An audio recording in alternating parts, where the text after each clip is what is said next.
Welcome to Conversations in a Vintage Shop, a podcast from behind my counter between customers.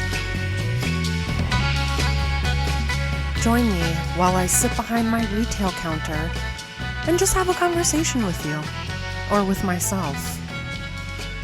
While I look out the window, observe what I see, things that are happening in the store today, throughout the week, and just fun little stories that I have from my time as a business owner. This is something that you find interesting, then keep listening, and I appreciate you.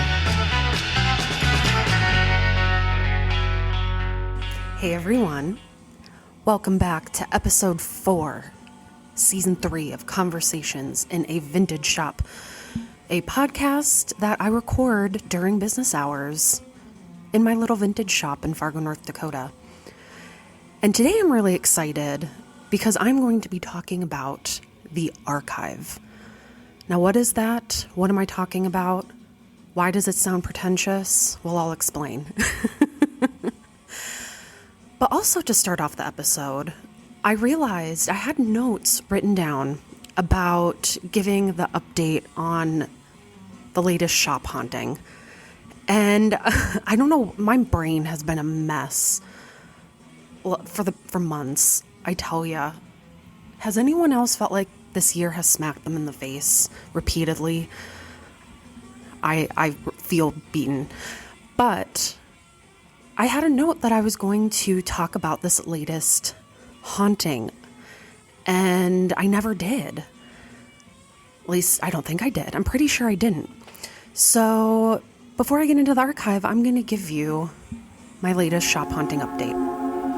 If that's something you want to hear, stay tuned.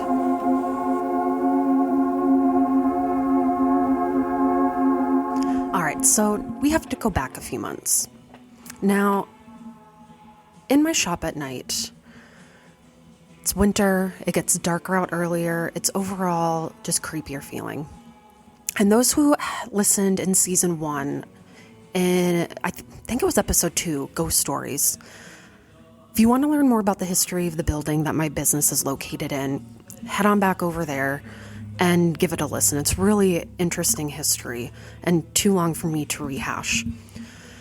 But a few months ago, I had closed and I was staying late for some reason. It was during the holidays, and I was staying late, I think, to organize something, unpack some shipments. I can't remember.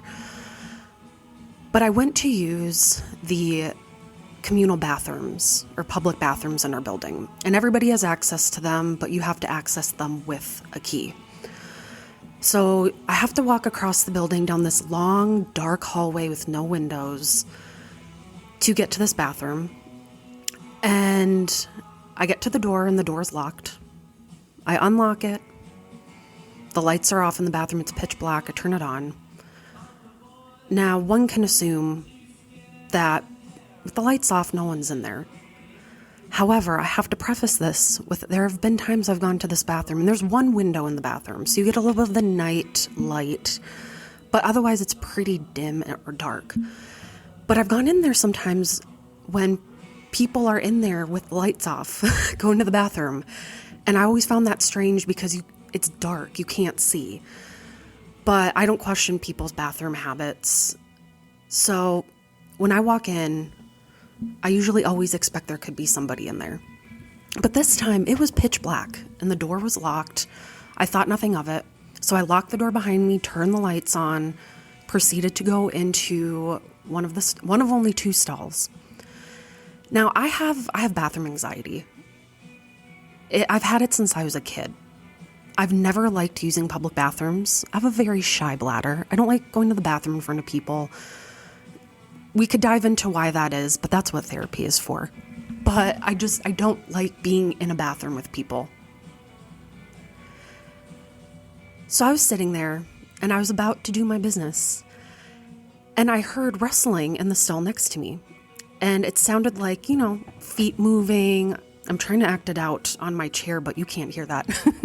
But it sounded like someone's feet rustling, and I heard like paper like crinkling, like toilet paper, like someone's moving around in the stall next to me. And it startled me. So I sat there waiting to go to the bathroom until this person was done and got up and left. Now, mind you, I was convinced no one was in that bathroom. And I couldn't remember, was the stall door shut when I walked by? I didn't pay attention. I just went into the bathroom. So I'm waiting for a couple minutes, and I hear a little bit of rustling, and I'm waiting, and don't judge me, but 5 minutes go by of me just sitting there, and I don't hear anything. And I'm thinking, oh, well, maybe this person's waiting for me to get up and go. Maybe they have the same problem I have. But I don't hear anything. It's silent. You could hear a pin drop. So I just hesitantly look under the stall and I don't see anything. And then all of a sudden, I hear, you guys, I swear this is true. I swear. I heard someone peeing. I swear to you, I heard tinkling. I heard the sound of someone going in the toilet. And I was like, I'm confused. So there has to be someone in there. Maybe I just didn't look under the stall far enough. So again, I wait. Another 5 minutes go by. I've been sitting in that stall for 10 minutes. My anxiety is rising. I panic. I don't know what to do. And then it goes quiet again and I don't hear anything else. So I get down and I look under that stall and I get out of my stall and I push the door open and there's nobody in the stall next to me. There's nobody in the bathroom. The door is still locked. And again, you can only get in with a key. So I'm standing there, at first trying to figure out where'd the person go? I heard someone in there. I heard someone peeing. But there's nobody there. And then that quickly switches to, I want to get the fuck out of this bathroom. I'm creeped out. I don't care how bad I have to pee. I'm out. I'm out. So I just quickly leave the bathroom. I shut the light off. I lock the door behind me. And as a kid, if you're in your basement or you're going up and down the stairs or going down a hallway and you feel like someone's following you, so you just get this sudden urge to just run as fast as you can and quickly get to where you're going. That's how I felt. And I just bolted down the long hallway and back into my shop. And ever since then, I can't use that bathroom at night because I'm freaked the hell out. And there was nobody. There was no one in the men's bathroom across the hall. There was nobody there. Because this was late at night, other than tenants, I was the only other person in that building. And the first 2 floors are business floors. So I've had to just think about this and sit with this for a while. And you question, did I really hear what I thought I heard? I did. I know I did. So I had to give this a name because I was describing it to some friends and family and people that come in the shop. And I've coined this particular incident the case of the phantom pisser. And I haven't ever figured out what happened after that. There's no leak in the bathroom. The toilet doesn't run. There's nothing that could have made these noises other than someone being in there. Someone or something. And I have heard these sounds since, only one other time. And the second time was a month later when I really had to go. I really had to go to the bathroom. And it was late at night again, and I went. And the sounds weren't as severe, but I did hear it. So that's my latest haunting update. Not something that happened directly in my shop, but in the general vicinity. And so the only thing I can say for sure is that it doesn't make my bathroom anxiety any better. Because now I have to worry about, is there something in that stall next to me that's going to make noises that are going to creep me out? I don't know what's worse, having an actual person in there or a spirit. I don't know. But I really do think I might have to start doing like ghost hunting in my shop or in this building or in the bathroom. I gave my niece dowsing rods for Christmas last year, and I've been really itching to have her bring them so I can use them here. If anybody's up for that, let me know. Maybe that can be an entire podcast episode based on the haunting of the Phantom Pisser. But that's my haunting update. Spent almost 10 minutes talking about this, but it freaked me out. And I'd love your thoughts. But now let's get into the meat of this podcast and talk about the archive.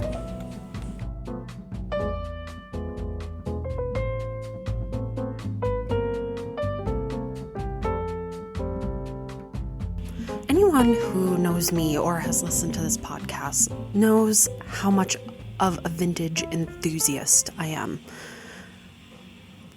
As with many vintage lovers, we all start collecting at a very young age, and I was no different. And over the years, I've amassed this collection of all sorts of amazing treasures and pieces, and tons of different categories. And throughout the years, I've always gone into my office or my storage and looked at certain pieces like garments or jewelry or headpieces and wished that more people could see them other than just me. And the heartbreak of a lot of beautiful vintage is sometimes people never get to see it. It stays shut and locked away, which is where the idea for the archive came from. So what is the archive? What does that mean? And what the heck does it have to do with my vintage shop? So I created the archive as a way to catalog and keep track of a lot of the different collections that I've amassed over the decades. I have so many amazing, unique pieces that have historical context and fantastical stories behind them. And I've always been sad that I can't share enough of that with people, whether it be in store, online, in person. And I thought, well, there has to be a way for me to bring these pieces to you without you having to actually physically come in my store or me bringing you back into our storage and archive area. That's where the idea of the archive really was born, as a way for me to share my love of vintage and my appreciation for the artistry behind it to all of you who care and are passionate about it as well. Now, when I started collecting, I usually buy just things that spark something. You see it and you have this innate need to have it. Whether it be a 2-piece gold lame mini dress and matching coat, or a vintage overwire bustier, an antique headdress, you name it. There are some pieces that they just inspire you so much that you have to have them. And that's where a lot of my collections start. Now, way, way back when Instagram first started, and it wasn't as ad-focused or Facebook meta-centric as it is now, and was just a place where you could share things, share pictures, and meet people and find people in those communities, I had started an Instagram, and I think it was called, because my current personal one is Hot Tramp Vintage, because that was what my Etsy shop was called in 2012. But I had one earlier than that, but I can't remember what the name of it was. But I would share some of my latest vintage finds. And over the years, I had the amazing pleasure of meeting vintage lovers and enthusiasts from all over the world. And we all had a place to show all of our collections. If I had a question about something, well, I post it, and someone I follow who follows me is going to have information on it that I can carry with me and pass on. And at that time, growing up in Fargo, North Dakota, I just wanted to see beautiful things, beautiful clothing, beautiful accessories. I loved at the Metropolitan Museum of Art that they had a costume collection where you can see the greats.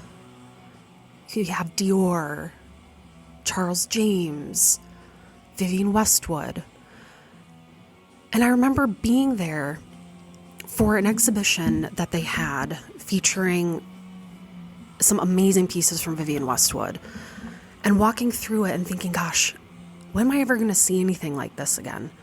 Why is it I have to go to New York City to be able to see beautiful things? And then I go back home to North Dakota and there's nothing. And that was really my biggest inspiration, was giving that opportunity for people to see amazing artistry in garments and accessories and fashion in person from a little shop in North Dakota. I mean, North Dakota, we're not known for our forward thinking in any sense, especially in fashion. So that was where, growing up and going to different cities, studying abroad, and being able to see how it was being done and how fashion was appreciated in all of these other places, combined with this emerging platform of Instagram and social media, I use that as my way to catalog and document a lot of pieces so that I can go back and look, say, oh, hey, that's when I bought this piece, or, oh, I got this piece from this person, and here's a comment they left explaining the history and significance behind it. Throughout the years, using, in particular, Instagram, I was able to build a really nice community of like-minded vintage lovers. And I got my fix. I took pictures of myself in some of my favorite vintage gowns and lingerie and headdresses, and I met so many amazing people and so many amazing sellers. But then all of a sudden with Instagram, there was a big shift. And whether you have a business account on Instagram, a personal account, we've all seen it. Where if you don't pay for ads, more than likely your posts don't get seen. And sometimes it's even just hard for you to see people that you actually follow. So I felt like I no longer had that platform to share my love and enthusiasm with my pieces because the people that I wanted it to reach weren't seeing it. And a lot of people I looked up to and had good camaraderie and relations with ended up leaving the platform altogether. So I found this big void in my life where I had no one to share in my excitement. And the archive is my way of bringing that back again, but on my own terms, where it's not ruled by an algorithm or ads or another platform. It's dictated by me. And I can get this to people that appreciate it and want to see my thought process when I'm collecting pieces, want to learn information if they have a piece like one I have and are looking for years, makers, dates. They have a resource to go to and someone that they can have a conversation with. So when I had this idea for the archive, I wanted to put it into a little bit of a practice here at the shop, just to test the waters to see if anybody really even cared about any of these pieces that I wanted to show. So I started my little mini museum here inside my shop, and it's a tiny little cabinet that every quarter I change out with different themes. Last quarter, it was You Are Your Own Creation, where I put on display some of my favorite pieces from my vintage cosmetics collection, along with little info cards explaining this 1950s human hair set of blue false lashes, how the false lashes were invented, some of the sordid lore behind them. And I got a good response from it. So in this past quarter, I did a display on some of my favorite pieces from my vintage lingerie collection.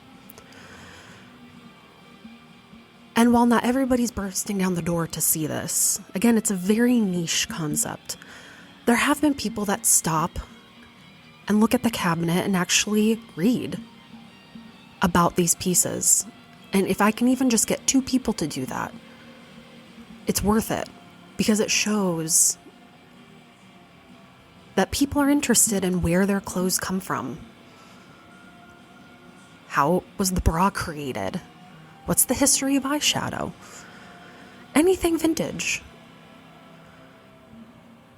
So I started with that little idea and have now expanded it onto a blog. So we have a WordPress site, and if you try to remember to put it in the link in the bio.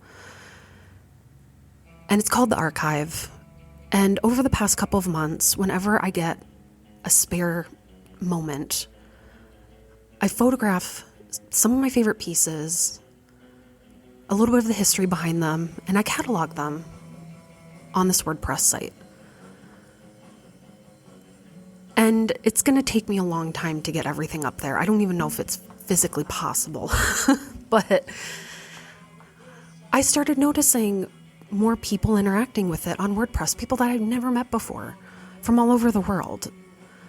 And it just kept giving me that feeling again of the early days of Instagram that, okay, I'm slowly finding my people.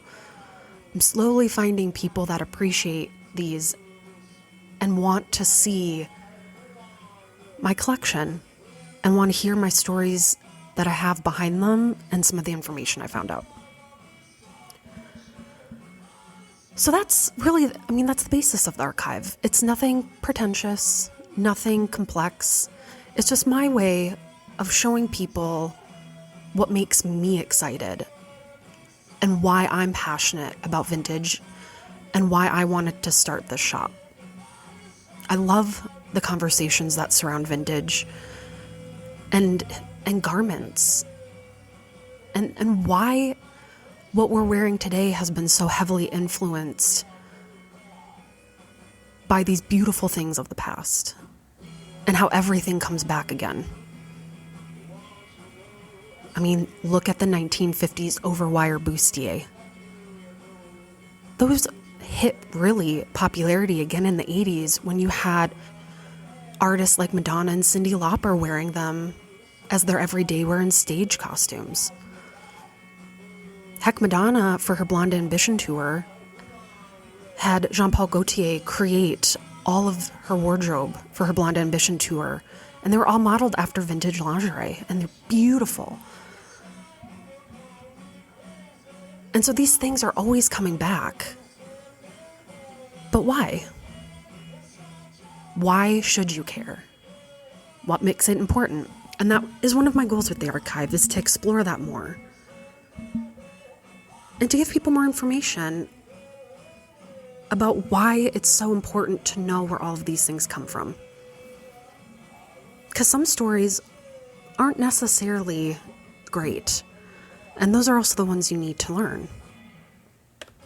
For example, in the display I did of all of my vintage cosmetics and accessories, I had an example of a 1950s hairpiece. They're more like extensions. Not necessarily the extensions we think of today where you sew them in, you glue them in, whatever that process is. But this was all human hair, beautiful auburn color, and it was like a giant ponytail. And it was loose hair that a lot of women would use to fill in their updos, whether they wanted a beehive or chignon, or whatever the case may be, it gave them extra hair. And the thought behind this was very similar to in the Victorian era, when women would brush their hair, they would collect all of the hair that would come out when they brush, and they'd save it, and they'd make their own hair pieces out of it. It's really interesting. I've always thought about kind of doing a little project kind of showing what they did, because it's an interesting way to use your own hair. But when I bought this hairpiece, that was the first example I thought of. But when I dug deeper, I saw that there was much more of a sad and racially charged history between these hairpieces. Now, you can go back to ancient Egyptian times when, especially royalty and the pharaohs, would shave off all of their body hair and they would wear wigs. And a lot of these wigs were made of real human hair. But throughout the centuries and throughout time periods, the way they got their hair was a lot of the time from slaves. And this has been a prominent thread throughout history, stretching from the Egyptian times even to our modern American history. And you always see that even in contemporary wig and extension businesses, when something is 100% real virgin hair, the biggest question you have to ask, where did this hair come from? Is it someone who willingly donated their hair and got paid for it? Or is it a practice of imprisoning individuals and cutting their hair and selling it? So it's important to know how deep a lot of these practices and pieces that we incorporate into our everyday lives, that these have historical context in terms of issues that we're still seeing today. And I thought it was really interesting that something like a hair switch is so deeply embedded in our history and around the world, that it's not just this thing that we use to make our hair beautiful, but it was used to oppress people as well and profit off of other people's pain and torment. Which is why it's all more important to know where these things come from. Not just hair extensions, but your garments, everything. These are conversations that need to be had, and people need to educate themselves.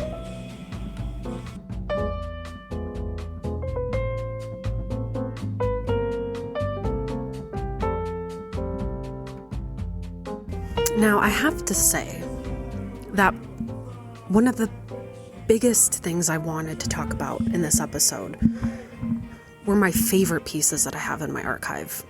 It's always the biggest joy, and almost like I'm presenting my children. And pieces, I mean, my favorites tend to evolve and change here and there, but that just means I get more of a chance to talk about them. So I wrote down a few of my favorites that popped into my head right away, and one of them is a really new acquisition. And in a previous episode, I talked about an auction I was recently a part of with pieces from the collection of Doris Raymond, who owns an amazing vintage shop, The Way We Wore, in Los Angeles. And she was on a show on the Smithsonian Channel called LA Frock Stars, which, if you haven't seen it, oh my gosh, I love it. I've seen every episode at least 6 or 7 times. I absolutely love it. But she was auctioning off pieces from her archive, and I just wanted something from her.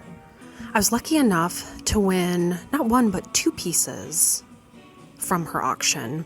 One of them is this beautiful 1930s peach silk lingerie set. It's like a nice, beautiful pantsuit with a little jacket that goes over it. It's amazing. But the most important piece to me that I got was a mannequin that was used by designer Charles James. And for anybody who doesn't know who Charles James is, please Google him. He really put fashion on the map in terms of structure And he called himself an architect, which is exactly what he was. His pieces are legendary. Dior was inspired by Charles James. His New Look collection was inspired by James. His pieces are in the Victoria and Albert Museum, in the Metropolitan Museum of Art. They did a whole show, an exhibit, just with his gowns. They're fabulous, amazing. Like nothing I can say will really put the point across of just how amazing this man was. But he started by opening his shop in 1939, and he ended up retiring in 1958. But in that span of time, he licensed his designs to Lord & Taylor, Bergdorf Goodman. Salvador Dali was a fan of his work. Cecil Beaton, Elizabeth Arden. I mean, the list goes on and on. He showed that fashion is art. But I was lucky enough to win one of his mannequins that he created some of these amazing pieces on. And it's a prized possession because you're touching history. You're around history. Like, this is where it all starts. Is this beat up old looking mannequin. And the greatness that came from it. So my goal with that is to eventually be able to have that on display along with representations of his work. I have these beautiful books showing his design process, his gowns, everything. And I would love for people to see this, because when I originally graduated high school, my goal was to go into a fashion and design program. I knew how to sew. I'd always been drawing outfits and inspiration and trying to make my own things. But unfortunately, and you'll hear me say this all the time, in the city I lived in, fashion is not looked at very seriously. And our universities don't have a great program for it. And even to this day, I have some of my regular customers who I've seen graduate from high school and leave the state to get better opportunities in fashion and design. And it's heartbreaking because we're losing amazing, gifted, and talented minds because we are not giving them the opportunity to learn and flourish here. And North Dakota is not the only state that doesn't invest in liberal arts and creative education. There are a lot of states and universities that don't invest in that. But I couldn't go into the program at my chosen college. I also couldn't afford to go out of state. I could barely afford my tuition as it was. I worked 3 jobs to pay my way through college with an English and Women and Gender Studies degree. So if I had gone anywhere out of state, I could not financially afford it. So I changed course, but I always had this love of fashion and design. And to now have this piece from Charles James in my collection, it reminds me and puts me right back to when I was a kid and wondering if I'd ever be able to see anything like this in person. And I want to give that opportunity to as many people as I can, especially coming from where I come from. You can't afford to go somewhere to see these pieces. Well, I have them here. And you don't have to travel. You don't have to be rich. You can see them in person. You can see them on my website. And it's been a goal to make this more accessible. And it's kind of a love letter to my younger self of, you were discouraged from going into that profession and you let what other people say prevent you from actually doing it. But don't be that voice to someone else. Be the person that tells them you can do it, you can make it happen. And this mannequin is just a representation of that. I may not be a designer, I may not design clothing, but I can collect pieces of history that can connect us to those who made that dream come alive. So this one's a really special one to me. And on top of it, I got it from one of my idols. Like the grande dame of what I look up to in terms of how to run and operate a vintage shop that's not just a retail store, but a community, an experience, and education. And especially working to preserve our fashion history. So that's my latest acquisition that is one of my favorites and will probably be a favorite forever.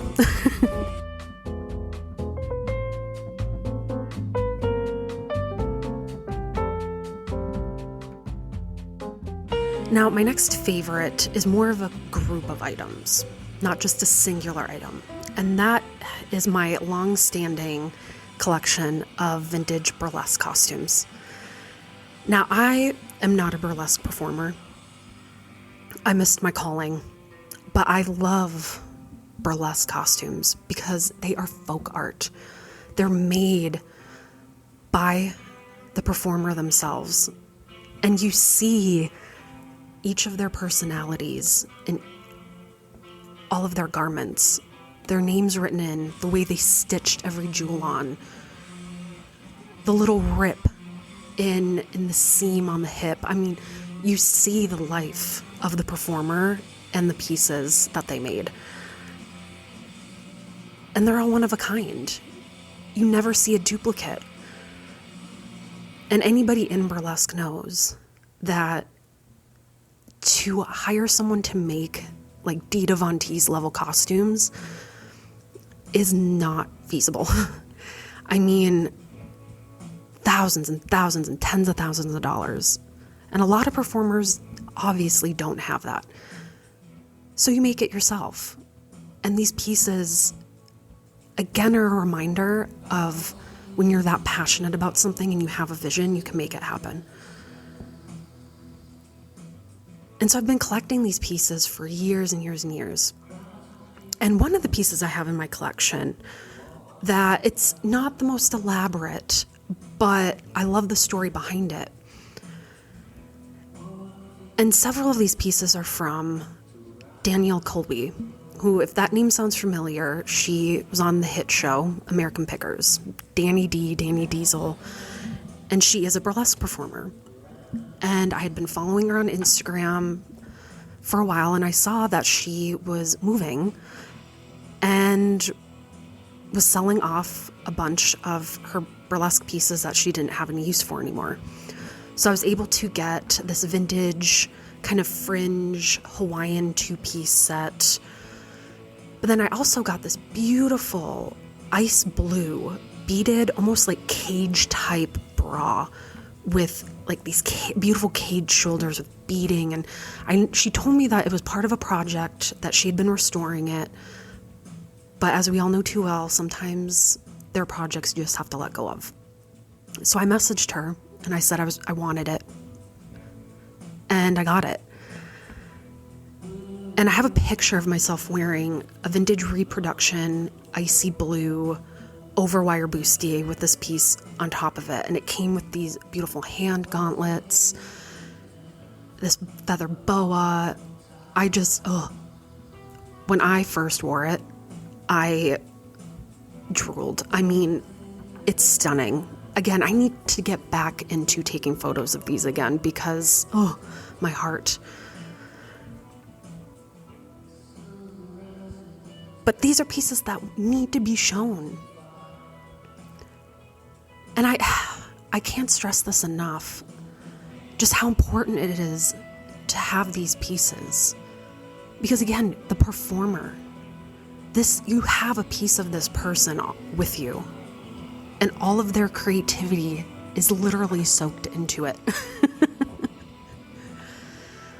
I mean, there have been pieces that I've had other performers reach out asking if they could study the piece and utilize some of the techniques on their own costumes, which I love, because that's how these pieces keep surviving.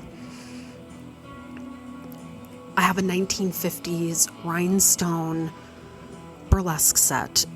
Came with this beautiful, almost just like drippy and rhinestone skirt belts and rhinestone cage bra, and it still has the original performer's body makeup in it. And I haven't cleaned it because I feel like I'd be cleaning off the history of it. Now, put that, if you want to see that one of my amazing friends modeled it, and that is up on my WordPress site. And again, if I forget to link that below, just go to my business's website, carmineandhayworth.com, and click on the tab, The Archive, and it'll bring you to my WordPress site. And then you'll get to see it in all of its glory. It's stunning. But I'll never let go of any of my burlesque pieces. They just mean so much to me, and I can't wait to eventually get all of those photographed and put up in the archive. They're beautiful. And again, the stories behind them are just truly one of a kind.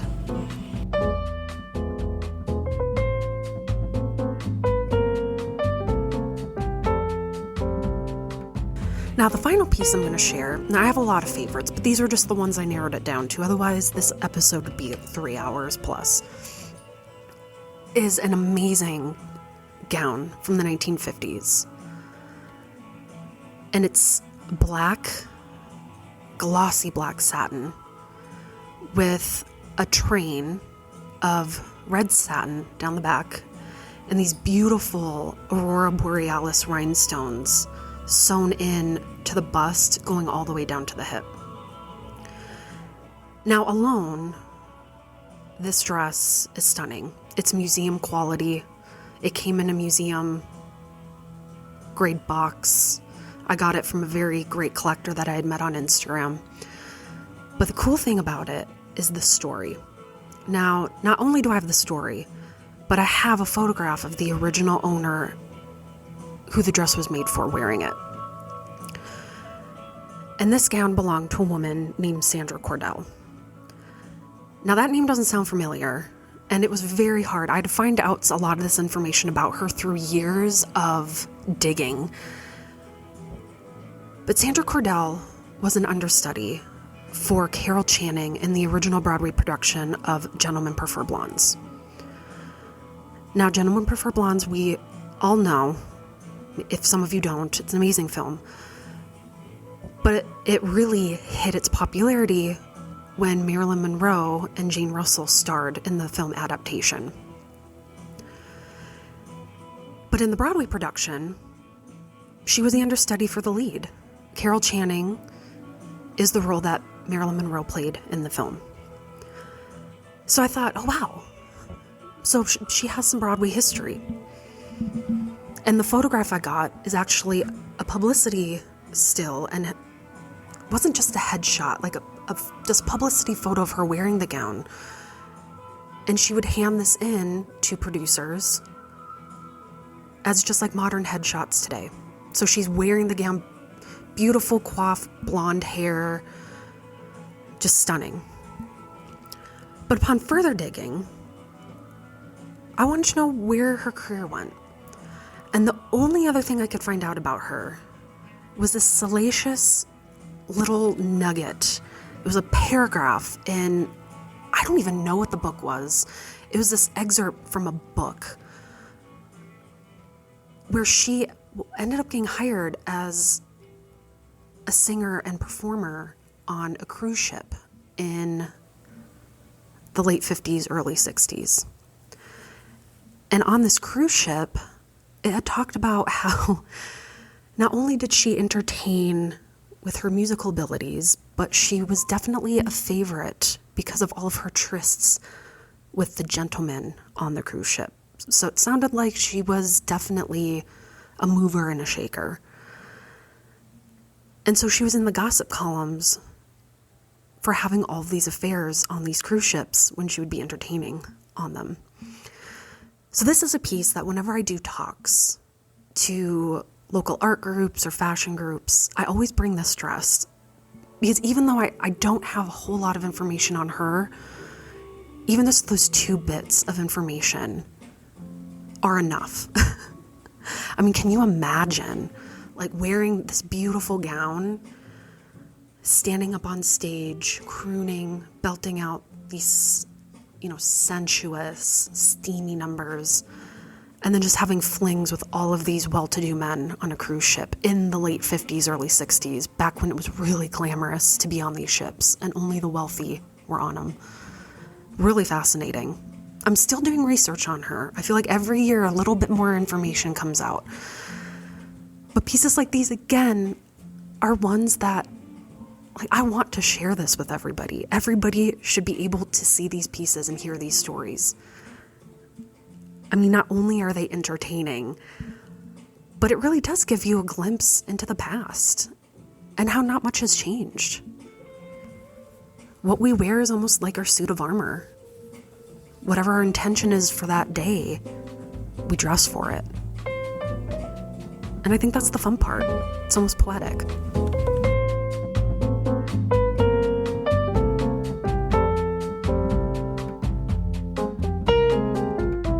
Now, for anyone who wants me to dive a little bit deeper into a lot of my collections, head on over, little known fact, but during the COVID shutdown, when I couldn't work, couldn't do anything, I entertained myself by filming YouTube videos, just where I showed off all of my different collections. And one of my favorite videos is where I talked about some of my favorite lingerie pieces. Now, vintage lingerie is right now my biggest collection. I have everything from vintage shapewear, bustiers, bras, you name it. It's, again, one of my favorite things I have a lot of favorite things to collect, but I love vintage lingerie. It goes back to when I was talking about Charles James. That sculptural element where it can just change the way a garment looks on you. Not by slimming you or changing your body shape necessarily, but giving you structure. I mean, anybody who knows modern lingerie, it's a struggle to find things that give support, that look good. Oh, vintage lingerie is where it's at. I would wear it every day if I could. But I care about them too much and don't want anything to happen to them. But I do have a YouTube channel where I talk about some of the history of my favorite pieces. I think it's Carmine and Hayworth Vintage on YouTube. I haven't updated it in a long time. Again, it was something I did during the pandemic just to keep myself busy, and I know a lot of you out there know it was a rough time. And you just need something to keep your inspiration, your motivation up. And that channel was that for me. So if you're interested in that, head on over to that YouTube channel. I talk more about my collections there, and I might have gone over maybe some of my burlesque. I can't remember. It's been a while since I've looked at that channel, but I love talking about it. I love collecting, and I love sharing what I collect with everybody else. So hopefully in the coming months, days, years, I'll have more updates on it. I do have a Patreon for the archive because everything nowadays takes money. It's capitalism. And unfortunately, grants for ideas like that are very hard to get because, again, fashion is not always seen as a serious profession. Anything creative, you really have to fight for it. So if you're interested in looking at our Patreon, the link is on our website as well. But really just check out our archive. I don't have a whole lot of things up there. I think I have 16 items. It's a slow process, but I really love what we have up there so far. And that's going to continue to grow. But I wanted to share that with you today. It's something that I've been focusing a lot on. And it's nice to have something that inspires you that you can do aside from the everyday work and worries of life. You need that inspiration to get you through the day. One of my old therapists used to call it, think about your bucket of oats at the end of a horse race. If you're that horse, which, I don't know, using that analogy of me being a horse, looking back on it now, kind of cringy, but the sentiment I get. You need that one thing, whether it be to get you through the week or the day, that excites you and just can keep pulling you and give you that motivation to keep going when things get really tough. And the past couple years have been really tough, personally, professionally. Talked in the first episode about some of the things personally me and my family have been dealing with, and that's only the tip of the iceberg.